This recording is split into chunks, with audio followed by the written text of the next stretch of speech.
hard to believe that Wisconsin is what is it with these states? These swing states are like battleground states. They're spiritual hotbeds.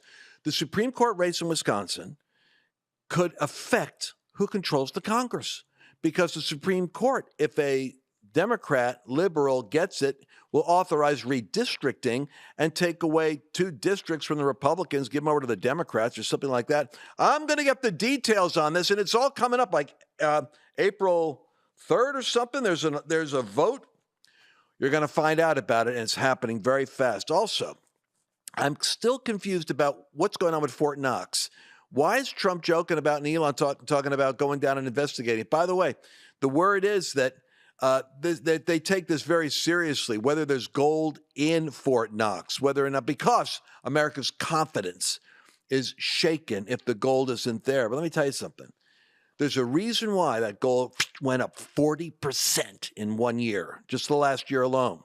It ain't done yet. As long as there's instability in the world, as long as there's Russia and Ukraine and Syria and Iran and the nuclear issues in Israel, as long as we have this, gold is the refuge that keeps mounting up. That's why China's buying it. Russia, it's the one currency everybody agrees on. So I'm going to suggest to you, go to lancewallnau.com/gold and read about how you can move some of your IRA and some of your funds over and be in that one stable place. When things shake, I believe you're going to see this is going to be hard to shake. All right, so go to the link, lancewallnau.com/gold, and let's get into what's happening right now. And we'll find it from Dr. Rogers. Welcome to this next segment of the Lance Wallnau Show. I have a very important subject to be talking to you about. Do you know it's possible, and it's constant, the battle that we have to try to save this country, and the left is ingenious of coming up with lower courts that'll thwart Trump's agenda for if he wants to use Doge, he wants to cut spending, boom, the court, some activist judge will rise. I mean, there's hundreds of them. And if they're all going to rise up and be able to block Trump's agenda, well, this is just the way the left is. They use every mechanism they got. Now, do you realize before the midterms, before we even get to the midterms, Mercedes Sparks, it's possible the left has a mechanism for flipping control of the House. And as soon as they flip the control of the House, this gavel goes over to Joaquin Jeffries, boom, and it's impeachment on Trump for overreach and dictatorial powers, etc. And yet we don't even have to midterms, because I found out we're going to have someone come on right now and explain it to us that Wisconsin's Supreme Court race literally opens up an opportunity for redistricting in Wisconsin to move 2 new seats into the Democrat, I guess, column, if I understand it correctly, or does it take seats away from Republicans? We're going to talk to our brother right now, Dr. Richard Rogers. Can you explain to us what is going on in Wisconsin? I heard about it leading up to when I went to Israel. I came back, but now it's heating up. It's now we've got to nationalize. We've got to get all oars in the water. What's going on? Well, you have a Supreme Court race in the state of Wisconsin that decides a lot of very important things. Probably the most important thing is redistricting. It's a court, a 7-person court. The conservatives have held that court 14 out of the last 16 years, but in these last 2 years, they've done some damage. But we have a chance to make a gain there that could be huge. One of the liberal justices is retiring. And so now that open seat could take that court from 4-3 in control of Democrat power, of liberal power, to 4-3 back in the conservative camp. The reason that matters, the reason we should care, and we're just months out of the November election, we have to care because, like you said, should the Democrat candidate win, which is Susan Crawford, or not Democrat, actually, the liberal candidate win, they can then redistrict. And it's actually already redistricted through some actions of the governor, but it will not have the chance to get back to where it was, which is in Republican control statewide, unless we win that seat. So Brad Schimmel is the candidate that we have to let everybody know about. The other interesting thing, Lance, is that in the state of Wisconsin, and every state, the Supreme Court races, in many races, they don't have an R or a D next to the name. And so if you don't know who to vote for when you go in that polling booth, you don't know which one's the liberal candidate and which one's the conservative candidate. And so we want to do everything we can to let people know to vote Brad Schemmel on April 1st at their election, and vote for him to be the new Supreme Court justice there in the state of Wisconsin. This is a serious situation. So if on April 1st, Brad isn't elected, do you have an idea what the time period is? Does that literally mean that there's going to be two? Midterm. What would the time period be for the redistricting and those seats at all? They moved the districts to give the advantage to Democrats in the midterms. And so when the midterms come around, the likelihood of those seats flipping from Republican to Democrat goes way up. Just like it before, for 14 out of the 16 years, whenever the districts were drawn to favor Republicans. In the last 2 or 3 years, they've been drawn to favor the liberal candidates, and that's what we're up against. Though that's 2 seats right now. You're looking at a 1-seat majority in the House. Now we're going to get some of those back as some of these special elections take place in the states where we pulled Republicans from the House into the cabinet, and so we're going to get some of those back. But at some point, we have got to draw some lines, and this is the place we can draw a line, a very serious line.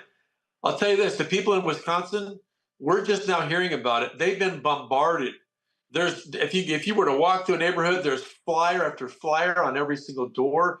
George Soros has unleashed his minions to the state of Wisconsin. They've thrown tons of money at it, like they do. But we're a little bit late to the game on the conservative side, but we're there, and there's a lot going on. AFPI, literally, with our coalitions, has something like 19 or 20 different groups in Wisconsin on the ground, boots on the ground, working right now. Elon Musk is about to unleash a television campaign here in these last days to make it super, super clear what's at stake. And then we have a secret weapon that we had also in the general election, and that is so many of these faith groups that come from denominations and things like that that are off everybody's radar. We have the Coptic Christians. We have the Dominicans. We have all these Arab groups that are in Wisconsin, just like they were in Michigan, just like they were in New Jersey. New Jersey is now a battleground state because Coptic Christians voted for the first time in their life and got us within 5 points. Well, we have a ton of those folks in Wisconsin as well, and we're about to turn them loose as well. Powerful. And I just want to say that I understand Bernie Sanders has gotten involved with this battle. Now, he's upset with Elon Musk. The oligarchs are getting involved, but Soros is involved. So you got the billionaires involved, but then Bernie's sitting there pointing out that Elon shouldn't be involved with politics. There's a bit of hypocrisy when, you've got Soros funding stuff, getting his little congressional medals from Biden, and he's interfering as much as possible with his money. But I want to say this. Go to Schimmel, SCHIMEL for justice.com, I think. I was just looking up this morning, you get to know who these people are. Yeah. And you're right. It's so true that when we go into these elections, it bothers me in Dallas that you're voting for judges and you don't know. And it's like, the names, you look at the name. What do? You base it on whether you like the name or not? You don't even know who they are. And if I had a C next to it, conservative or an L or a P, like progressive or liberal, at least I know what I'm getting. But, we really have to be better informed, don't you think? Yeah, two of the races in most states that you have to educate yourself on are Supreme Court races and school board races. They're the 2 races where you'll never see an R or a D next to the name, but they literally are so consequential for your state at the Supreme Court level. And at the local level, there's no more important races to vote in than the school board races. Those are taking place all across America in this next year. So we have to educate ourselves. We have to know who the candidates are. But the biggest thing is to get people to think about voting again, just a few months out of where they were blitzed by everybody known to man to vote. They came out and voted and they thought they were done. And it's re-engaging them. Do you think we have I think we have a sense of urgency. I don't think it's going to get lost. Are you concerned about turnout at all? It is a turnout election, 100% a turnout. These state races that are in off years, and this isn't even a midterm. This is just months out in April. These are literally determined sometimes by 500 to 1,000 votes to 1,500 votes. And so if we, especially as a faith community in the state of Wisconsin, would just turn out, we're working with American Family Council there in Wisconsin. They are working directly with over 1,100 churches, but there's 3,000 churches in the state of Wisconsin that they're trying to reach out to and work with. The other great thing is that, like I said, there are literally 3,000 families in one of these Coptic Christian churches, these communities in Madison, Wisconsin, by the way, that nobody's talking to them. We're talking to them now. We're educating them now, and we're going to turn them out. The same is true in several different places within the state of Wisconsin. You know what I love about you? You find the parts of the church that need to be reached, and you go after it. Now, just educate us. Who are the Coptic Christians? I mean, I got my charismatic Pentecostal evangelical brothers and Baptists. Who are Coptic Christians? Talk to me about them. Egyptian Christians. There's also Iraqi Christians. There's Yemeni Christians. There are people from all over the world that have come to America. They've been here, many of them 10, 15, 20, 25 years, but they've never voted. We found that out in November, how many of them never voted. And then actually in Michigan, it wasn't people that voted for the first time. It was people that voted Republican for the first time. And it turns out our values are their values. With the exception of Israel, our values are their values. Our values were the same as the Muslim voters' values when it came to how they want to raise their families and all that in their communities. And we were there. We were in those rooms of decision with the leaders. They tend to vote as a block, not by each person, individual family figuring out who to vote for, but because a very powerful group of people get in a room and say, okay, what's best for us in this election? And they tell that group how to vote. We were there. We were in those rooms. They were using our palm cards. We were educating them. And out of that came a mayor that endorsed Donald Trump for the first time. I think he's just been named to as ambassador in Iraq. But several things turned right there, and they voted Republican for the first time ever. In New Jersey, like I said, there's over 350,000 Coptic Christians. We went to work there. We did everything we could to educate, to register, to get them to understand. They knew they understood what was at stake. And you should have seen it all over social media, all throughout Egypt, was videos of Coptic Christians coming out of precincts in New Jersey shouting that they voted for the first time in their life. It went viral all across the Middle East. MAGA Muslims, folks. That's to shiver up the spine of the left when you see that happening.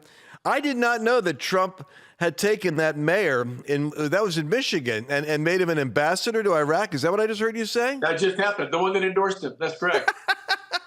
Yep. That just happened. The guy's unhinged. I can't. That makes sense. That would be an out-of-the-box Trumpian thing. All right, so one more time. We got people from all over the country want to know, look, we can't lose this Wisconsin seat. These people won't stop. What do we do? What do you recommend they do?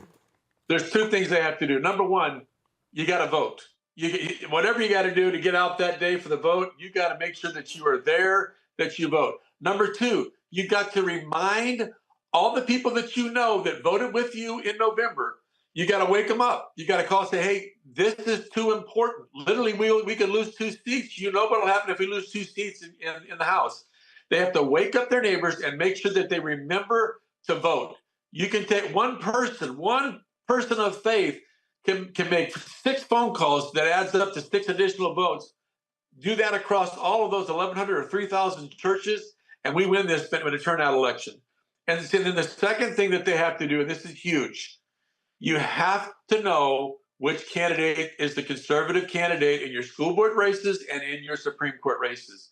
You have to know in the state of Wisconsin that Susan Crawford, she is the liberal candidate, that Brad Schimmel is the conservative candidate. You have to you can't just say go vote, because they're going to walk in there and they're going to go, there's no R, there's no D. Who do I vote for? All right, they have to know that name walking in. And here's something else. I just did it myself. It's a crazy idea. Just go to your iPhone and go to your contact list and just put the word Wisconsin in. I've got 5 people, including a pastor, in Wisconsin that have my phone number, and I've got theirs. I can just text them. I'm going to send them this broadcast and say, hope you know this is a big deal. And contact people in Wisconsin, because if you're not in Wisconsin, you can't vote. Just trying to clarify. You and I we were in Wisconsin with the Courage Tour. I don't think registered voters is the issue right now. Turning out the people that believe just like we do, that want the same things that we want, that hold the same values, if they will just turn out and vote. If the church votes, we win. All right, Dr. Richard Rogers, thank you again. Always informative, always helpful. God bless you. We'll have you back. Thank you. Honored. Thank you. We'll be right back.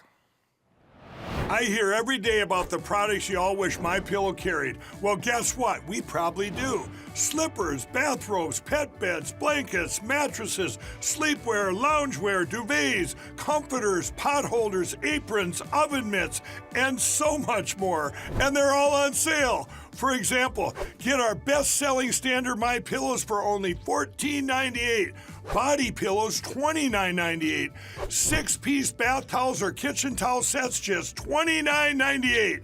Multi-use MyPillow 2.0s with pillowcase, $9.98. Save $40 on our Spring Percale and Giza Dream bedsheet sets. Any size, any color, and so much more. So go to MyPillow.com or call the number on your screen. Use your promo code to save up to 80% on all MyPillow products.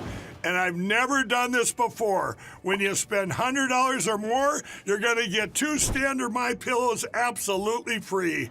Hey, it's Lance Wallnau, and here I got Mercedes Sparks sitting over here to my side. I never know which angle she's on. There she is. I am. Now, Mercedes, I have not been here with you in the studio for a couple of days because I've been in Israel and other parts of the Middle East, meeting with Bibi Netanyahu and various others. And I'm looking at some announcements that came out while I was gone. And 2 of the things I wanted to talk about is what's up with Trump is saying that he's anticipating there'll be a recession. I want to talk about that because it's very gutsy for him to say that. That means, I think, that his tariffs are going to have a punch, and he's just preparing the country. He's really doing a very bold thing. He's saying it's going to work out, trust me. But he has to make some tough calls, like a good leader. But the other thing is this Fort Knox situation, which is hilarious. I heard that him and, I don't know, Elon, they want to go down and verify whether the gold. I keep thinking of Goldfinger when I grew up. It's all I know about. So I'm going to bring in an expert. I'm going to drop these wild questions on him.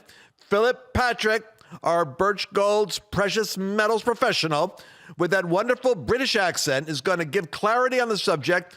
What is Trump warning us about? But I want to start with Fort Knox because I can't get this out of my head. Is there really going to be a live Trump, you know how he's got this media sense? He loves taking over the media cycle. I could see him walking in with like a little pin helmet, going through with a flashlight. Verify. What's happening there, Phillip? Is that for real? Listen, it seems to be. Trump and Elon are saying they're going to go in and audit Fort Knox. There's a little bit of background here. We haven't audited Fort Knox since the 1950s.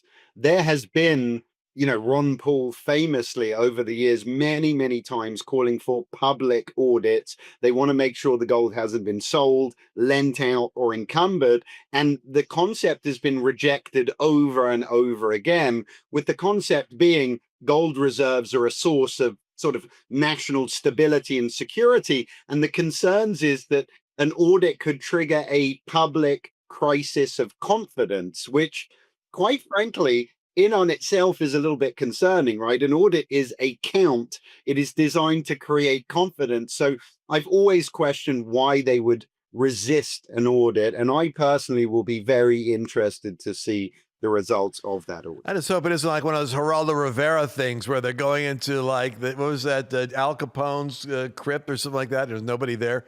All right, so we'll be in suspense to see if they actually, it's like the Epstein files. It's like there's a reason why they keep not coming out. And then you start to wonder, I hear all kinds of stories as to why they might not be coming out. And you realize life is a bit more complicated than you want to make it for TV. But perhaps you can shed some light on Trump's announcement, shoulder shrug over recession. Explain to my audience what a recession is and why Trump would be willing to play chicken with the American economy, even pushing it to a recession, and what that means economically. Look, and he's saying it in no uncertain terms. He's talking about a period of transition, right? He's talking about what we have to do is very big, that we're going to see disruptions. And it's throughout the whole administration. Scott Bessent said that we need to go through a detox period as the US reduces spending. And I thought that choice of words was very good. You know, as an economy, we've been addicted to cheap money for a long, long time. And there's going to be a process to wean off that. And I think personally, investors now are starting to realize that the Trump administration are going to keep pushing their agenda, even if growth takes a hit and investors panic. But the reality is we have to do it. We've been building and building a bubble for the last 15, 16 years. And if you want to rebuild, at some point, we're going to have to let the air out in order to rebuild. Well, so listen, every 88 days, it's $1 trillion in debt. And I know that Doge is making all this sensational media clips about 10,000 here and 10 million here and 50 million there. But when you look at what a billion is, and then you look at how many billions make a trillion, and every 88 days, man, it may be good news cycles, but it's not making the cuts that are necessary. I'm not trying to be a Debbie Downer. I'm saying that there's a reason why gold is in demand. And I heard, and you verified it, I think, that even in London, there's. Can we play that? Can I play it now? Starts with gold, and I've been following the COMEX. There's something going on with gold, and nobody really knows what it is. Somebody here in the United States is buying a crap load of gold. We think, I hope, it's the Treasury or the central bank, the Fed. But somebody is taking huge physical deliveries, and it's causing shortages in London, where they buy and sell gold. There's shortages now of gold because somebody is buying it and shipping it here. Somebody with very deep pockets. Okay, so why? Now, this is all theory. That's fact. Here's the theory of what's going on. They're preparing for a full-on gold audit. We talked about this yesterday. The government right now claims on its balance sheet as an asset all of this gold, and it's valued at $45 an ounce. In case you haven't heard, it's $2,900 an ounce. So they're talking now about boosting the price of gold, at least market to market, but maybe even making it $5,000 an ounce, okay? If that happens, the balance sheet starts to fall into line, and our debt to GDP is not as bad as it really is right now, okay? Just start claiming the truth about gold, and our balance sheet starts to come in. All right, so he's saying that gold actually can be reevaluated even higher than it is right now. But, Phillip, that ain't going to change that much even then, is it? No, not dramatically. So he's correct. Gold, US gold reserves are valued. It's actually at $42.20 per ounce. If they were to revalue it or market to market, it would be $2,900. That would put US gold reserves, though, to a little bit under $1 trillion, right? So in terms of balancing the budget, it doesn't do that. We're running $2 trillion deficits every single year. Selling our entire gold reserves at current market prices would be 6 months worth of deficit. So it's not going to balance the budget. What it does do is give us some assets to perhaps leverage. But the reality is it's only going to make a difference if we sell the entirety of our gold reserves. And I don't think that makes financial sense. It's not going to make a dent in the national debt, really. Not a huge amount there, quite frankly. What he did say that was interesting, though, is the vaults in the Bank of England emptying out. They are doing so at a rapid pace, moving it to New York on the back of surging demand for gold in the US. And technically, the Bank of England's defaulting. They're getting so many orders to ship that they can't ship within the 7 days required by LBMA. So technically they're defaulting. It's a real shakeup in the physical precious metals market at the moment. How much has gold got up in the course of the last year? It's over 40%, 12 this year, over Folks, 30 last. listen to me. I'm just stop and think. You hear me yakking away about Birch Gold. If people have been doing this over the last year, 40%. 40%. And you know, it's the only place nervous money goes when there's instability. And I hate to say it, Trump is trying to mediate a war with Ukraine and Russia. He's trying to get Israel and Hamas organized, but he's got to deal with Iran that has nuclear capacity. Russia and China, big variables, gobbling up gold because they'd love to have currency set to gold to compete with the United States dollar. America, I believe, is buying up the gold. How about you? Gold still, isn't it the smart thing to do, Mercedes? Yeah, I mean, I think it's a part of a healthy, diversified portfolio for sure. I think everybody, I mean, and silver's underrated, gold, silver. And one of the things we don't really get to talk about too much on the program, Philip, maybe you could talk a little bit about it, is these gold-backed IRAs that Birch has, because you're not only thinking like, you know, there's the physical gold and silver, sure, like maybe you have a safe at home and you have that, but how do you protect your long-term investment accounts, Philip? How does that work? Yeah, so it's very simple. IRS code allows for us as US citizens to hold physical precious metals within a retirement account. The key, of course, is maintaining that tax efficiency. We don't want to just pull money out and go and buy. So what we can do, individuals can roll over, that's the term, any portion of an IRA or a qualified 401k plan. We can move it directly into an IRA, and we can actually place physical precious metals tax deferred within a retirement account. From there, it works like any other IRA. The client will have online accounts, quarterly statements, they can buy and sell, but they'll have the protection of, you know, physical, tangible precious metals instead of paper, and it'll allow to diversify within retirement accounts. That's awesome. And I think it's something that we don't really get a chance to talk about too much on the program, because yes, to physical gold and silver, but there's so many other ways that you can actually, one, protect your wealth. And like we're seeing, I mean, you've got countries buying up gold left and right. Why not everyday people at home too, just like you guys watching? And, you know, we have hundreds. I mean, I think now, I don't even know, Philip, but probably thousands of people that we have introduced you to them. We've introduced Birch to you guys, and they just raving about, you know, the fact that, hey, now I own physical gold and silver. And so it's good. It's a good thing to add into your portfolio. Well, I just know that for my money, if you just look at the last year and you realize we're not heading into times that are predictable. We're heading into more uncertainty.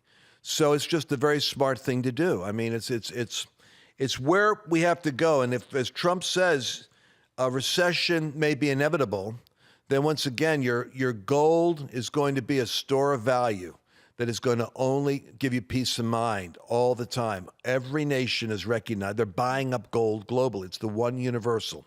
So you can go to lancewallnau.com/gold. I think we have a special report still, don't we? The gold in the era of Trump? Mm-hmm. Mm-hmm. What is that, Mercedes?